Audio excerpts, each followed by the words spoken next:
Café ou thé? Nombre d'entre nous buvons du café ou du thé. Caféine et théine sont connus pour leur effet excitant. Mais est-ce qu'il y a une différence entre les deux? La réponse est non. Que ce soit la caféine ou la théine, c'est strictement la même chose. En fait, ces deux noms ont été découverts par deux scientifiques différents qui ont donné deux noms différents à la même molécule. Du coup, aujourd'hui, beaucoup de gens, dont je faisais partie, pensent que la caféine et la théine étaient différents. Mais on va le voir tout de suite, même si la molécule reste la même, les effets, elles, notamment ceux du thé, sont bien différents de ceux du café. Théine et caféine sont des stimulants du système nerveux central. Ils sont identiques, mais c'est la composante de la feuille de thé qui est assimilée par l'organisme d'une autre façon et qui profère non seulement des vertus, mais des effets différents à la théine. Dans le café, la caféine est biodisponible, c'est-à-dire qu'elle passe immédiatement dans le sang. La caféine sera lâchée rapidement, produisant un pic d'intensité qui retombera aussitôt. La quantité maximale de caféine dans le sang est atteinte de 45 à 90 minutes après son ingestion, sur une durée de 2 à 3 heures.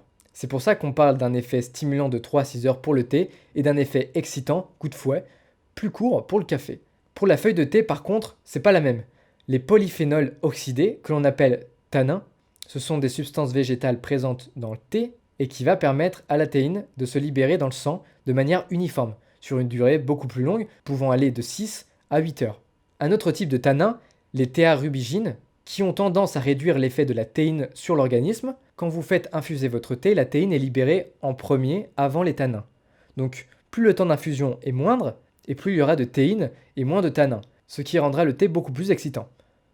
Ainsi, pour maximiser les effets stimulants d'un thé, par exemple pour vous réveiller, buvez-le infusé moins de 2 minutes. Il y a aussi la théanine, l'un des acides aminés contenus dans le thé. Son activité sur le cerveau permet une réduction du stress mental et physique et produit un effet relaxant qui contrebalance avec les effets de la théine. Il faut savoir aussi que la feuille de thé libère pas mal de vitamines, principalement en vitamines C, B et E, et dans une moindre mesure K, A et U, et pas mal de minéraux. C'est donc une très bonne source de vitamines et minéraux qui peuvent venir compléter votre apport quotidien. On reviendra sur les vitamines et minéraux dans la vidéo dédiée aux micronutriments. Il faut également savoir que la concentration de théine est 3 à 4 fois inférieure dans une tasse de thé que dans le café. Enfin, pour finir sur la caféine et théine, son assimilation dans l'organisme est différente d'une personne à une autre. Certaines personnes peuvent prendre plusieurs cafés d'affilée sans ressentir le moindre effet. Il est toutefois recommandé de ne pas boire du thé ou café dans les 6 heures avant de dormir, tout simplement parce que c'est le temps qu'il faut pour que la caféine ne fasse plus effet et pour ne pas altérer votre sommeil. La caféine ou théine n'est par contre pas recommandée pour les femmes enceintes. La caféine et le corps. À dose modérée, la caféine a des propriétés bénéfiques pour la santé, comme l'amélioration de la mémoire, de la concentration et du moral. Le café a été associé à de nombreux avantages physiques, dont la diminution possible du risque d'Alzheimer et de certains cancers. En revanche, consommée à l'excès, elle peut déclencher entre autres un rythme cardiaque plus élevé, des insomnies, de l'angoisse, de l'impatience et une addiction qui, si elle est sevrée, peut conduire à des maux de tête et une certaine irritabilité. Le café contient également, outre la caféine, des substances qui visiblement réduiraient les risques de diabète de type 2, selon de nombreuses études. La caféine, par contre, n'en serait pas responsable.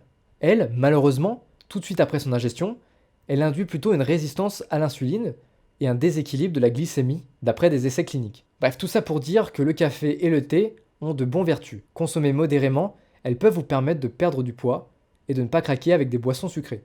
Elles ne représentent aucune calorie, si on compte pas le sucre ajouté, évidemment, donc parfait pour une perte de poids. Je rajoute vite fait que la caféine, malgré ce que l'on peut croire, se retrouve pas seulement dans le thé ou le café, mais dans bien d'autres aliments ou liquides comme le soda, les énergisants et le chocolat. Quelles sont les doses conseillées? Un maximum de 400 mg de caféine par jour, pour une consommation modérée pour un adulte, c'est-à-dire sans risque et surtout avec tous les bienfaits.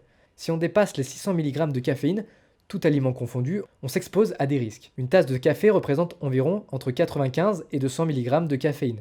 Ça dépend de votre café, et on va le voir en bas, même un décaféiné a toujours de la caféine. Donc 2 à 3 tasses de café par jour est une bonne estimation journalière. Encore une fois, tout dépend de votre type de café. Pour une tasse de thé, ça représente 43 mg environ de caféine. Donc vous pouvez boire environ 9 tasses de thé par jour. Voici une liste non exhaustive d'aliments contenant de la caféine. On a par exemple la tasse de café filtre, 135 mg, la tasse de café instantané entre 76 et 106 mg, la tasse de caféine décaféinée environ 3 mg, la tasse de thé 43 mg, une boisson gazeuse caféinée ordinaire à base de cola environ 355 ml, entre 36 et 50 mg de caféine, une boisson énergisante environ 250 ml, c'est égal à 80 mg de caféine, La barre chocolatée noire, environ 19 mg, et une barre de chocolat au lait, environ 7 mg. Voilà, on a fini pour la caféine et la théine, et on se retrouve tout de suite pour les alcools et calories vides.